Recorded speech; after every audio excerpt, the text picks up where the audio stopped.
morning, y'all. It's Tuesday morning. It's kind of nice out here this morning. Humidity's gone down. What we're gonna be doing this morning, we're going the extra mile. I'm gonna be wearing a backpack sprayer. We're gonna walk this 40 acres and spraying some RM43, which is known to help get rid of these woody stems like this that the prescribed fire and chemical application first round didn't fully kill. So like I said, we're gonna go the extra mile and try to kill some of these woody stems out here. RM43 has got glyphosate and imazapyr in it, so that really helps against these woody stems.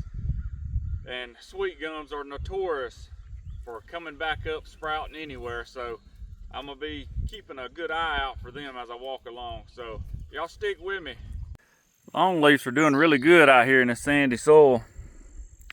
As you can tell in this spot, there's a bunch of woody stuff that didn't get killed off. We are in the corner of the property. The fire wasn't as intense here. There must not have been as much fuel on the ground because these are still living. I probably won't spray all this just because I don't want to kill any trees, any of my longleaf pines in here. But I'll spray a select few, try to thin them out a little bit just to make, and I'm gonna make sure before I spray them there's no longleaf pines around. So I'm gonna just take my time walking through here. Prime suspect, nice and green. No longleafs around. Got one right there, probably 6 foot away. I say this one's good to get sprayed. We got some sweet gums here, a little cluster of them. A couple loblollies coming up here. Try not to get too carried away with this spray, but let's hit them and try to knock them back a little bit anyhow. See, this whole bottom looks good to me. I won't even walk through there. It must have had a lot of fuel and it was able to heat up and kill it. But up here on top of this hill, you can see these more woody stems that didn't get killed. But down here in this bottom, that whole bottom, it looks good to me.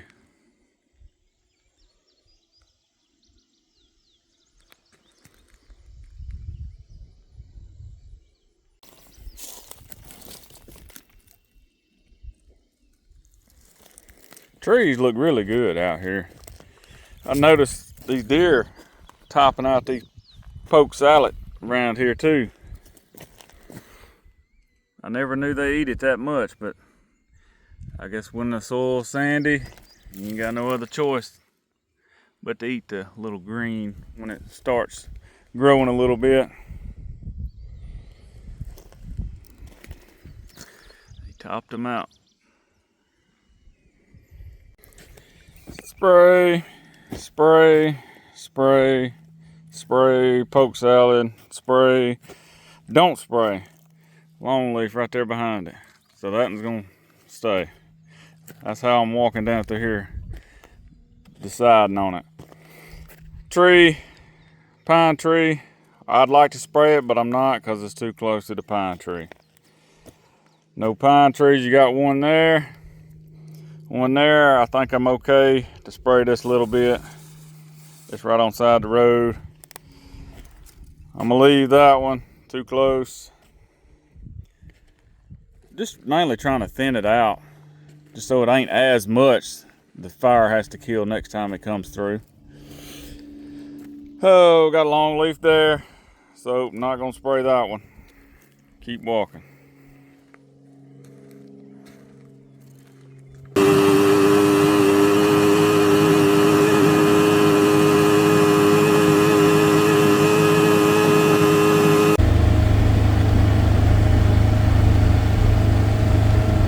Doves flying up.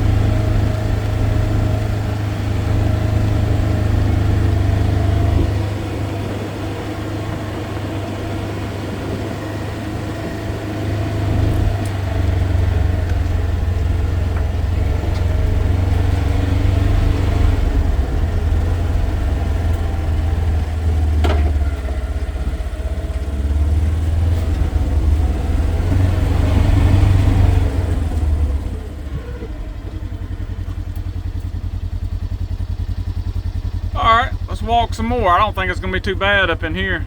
Maybe along the edges.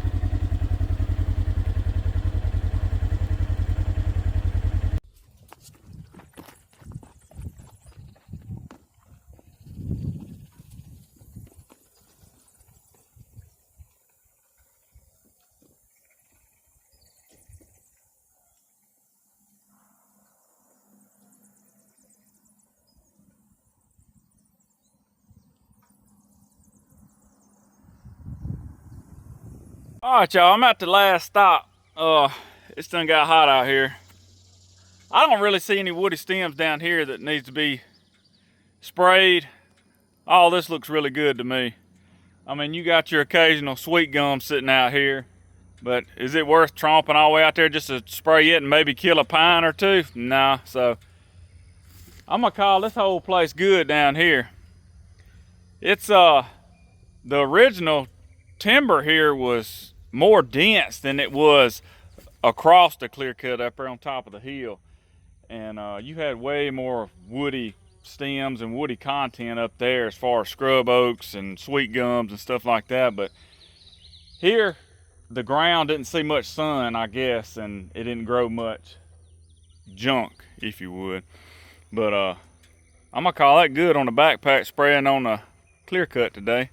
But we got some more spraying, and I'm gonna tell you about a hack and squirt method that I used and show you the outcome of it.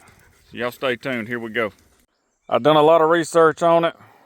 This is my concoction that I ended up coming up with. You may want to screenshot this because it works. I'll just put it in a little spray bottle. You're gonna carry a hatchet with you, and you don't have to girdle the tree, but just for every 3 inches in diameter the tree is, you're gonna make a hack and squirt it in that hack. So as you can see here, these sweet gums are dead, and they're right on the edge of my clear cut.